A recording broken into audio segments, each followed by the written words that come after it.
जमीयत उलेमा हिंद के जो अध्यक्ष हैं, उन्होंने इस बात का विरोध किया है और कहा है कि संविधान विरोधी बात है और जो वक्फ की ज़मीनें होती हैं वो मदरसों और शिक्षा के काम में ही इस्तेमाल की जाती है।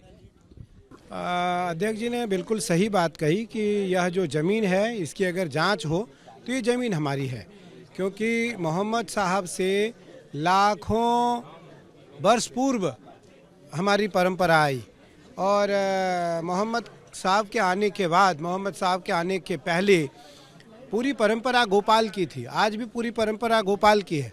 हम कहते हैं सारी भूमि गोपाल की है।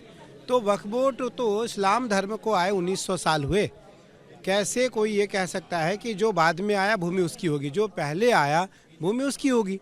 तो पहले सनातन परंपरा, सनातन के बाद जैन आया, जैन के बाद बौद्ध आया, बौद्ध के बाद अन्य धर्म आए।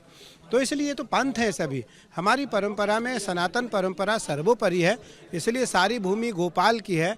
इस भूमि पर किसी प्रकार का कोई भी सवाल कोई अन्य व्यक्ति नहीं कर सकता। महाकुंभ है, पेशवाई होने जा रही है। कुछ राजनेता ऐसे हैं, समाजवाद जो आज़ाद पार्टी है उसके अध्यक्ष चंद्रशेखर जी सांसद हैं, उन्होंने कहा कि वही लोग महाकुंभ जाएंगे जिन्होंने पाप किया है।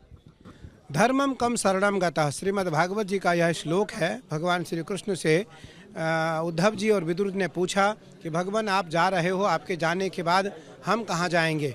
तो भगवान कृष्ण ने कहा धर्मम कम शरणम गतः, धर्म का शरण भागवत जी में, गंगा जी में, तीर्थों में, संतों महात्माओं के पास होगा।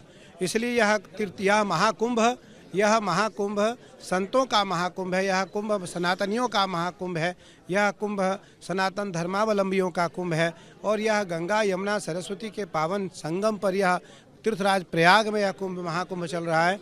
इसलिए महाकुंभ में किसी प्रकार की कोई टिप्पणी करता है, उस व्यक्ति पर टिप्पणी करना मुझे नहीं लगता उचित है।